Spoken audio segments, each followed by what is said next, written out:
Thread 8 Confronting my husband while he's on vacation with his mistress. For 2024, one of the great things about no contact is there is no drama. But that results in less posts to read. So I'm sorry for that, but things have actually been great with my ex. We speak occasionally and it's strictly about the kids.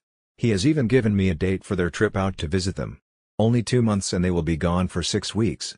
I desperately miss them when they are gone, but I do love my solo time. Bittersweet, I suppose. I plan to use the weeks they are away and really hammer out my book. I wrote several pages as a prequel to my story and got into detail about the days after I found out and how I confronted him. It has been tough to relive those moments, but it actually makes me feel a bit silly. That girl thought her world was over. But in reality, it was just the beginning.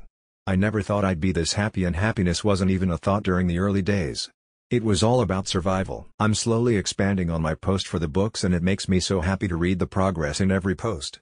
People always comment on my growth, but to read it and see it as I am now, I agree with you all. Oh, how far we've come, but with every stage of life there are new challenges. My new challenge is my boyfriend's ex.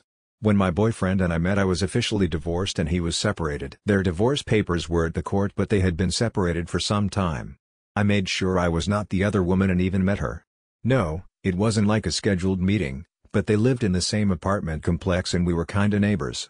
This was a choice on their end to live in very close proximity for co-parenting purposes. It was a good choice for their son but made it slightly awkward for me, lol. In the 2 years that we have been together, I've done a lot for their son. I've treated him as one of my own.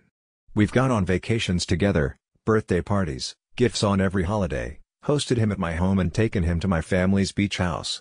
I thought that's what co-parenting is, including your partner's child in the family you are creating, right?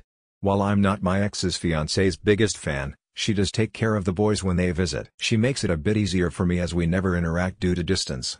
But I do have her phone number and if needed we can talk. This only happens during the summer days the boys are with her. While we will never be friends and I can't forget what she did, I have to forgive so that we can move on. It's not easy, but it's the right thing to do for the kids. My boyfriend's ex makes this a bit more difficult for me. It's almost like she refuses to acknowledge my existence. I don't ever expect us to be best friends forever and braid each other's hair, but I would expect us to have an amicable relationship. And when it comes to her co-parenting their son, it's even worse.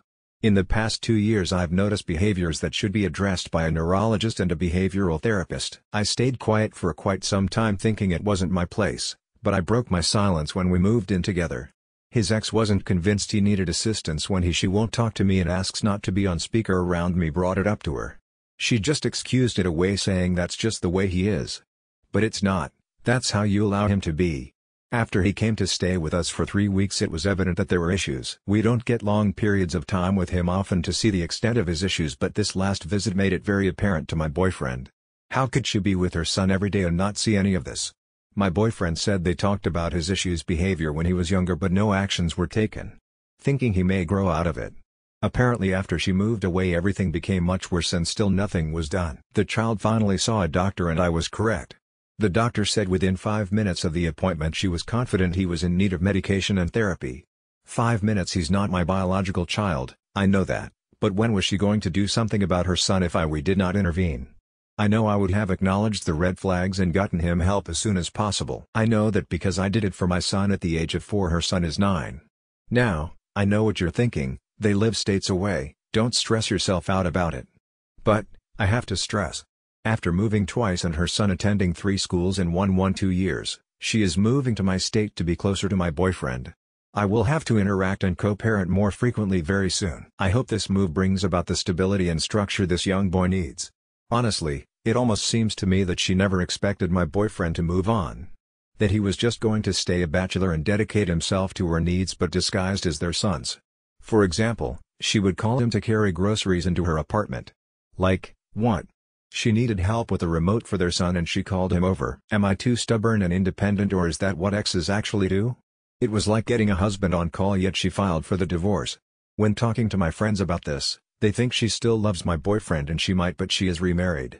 She doesn't live with her husband as he's currently living abroad, so she wants to move before he comes to live here. I know you have questions about her marital arrangement, but that's not my story to tell.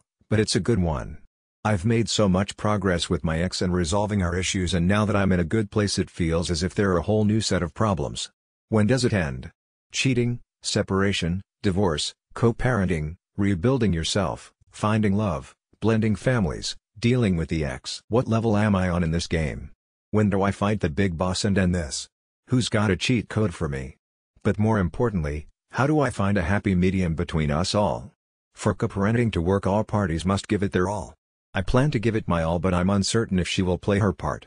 But I will advocate for her child, nurture him and give him some much-needed structure and stability, whether or not she likes the situation. As the other mom, that's my responsibility, and he will be treated no different than my own kids while in my care. I've been waiting for your update. It looks like you have moved on from your husband. I wish you good on your journey. But is the mistress still with your husband? Hopefully that child will be okay.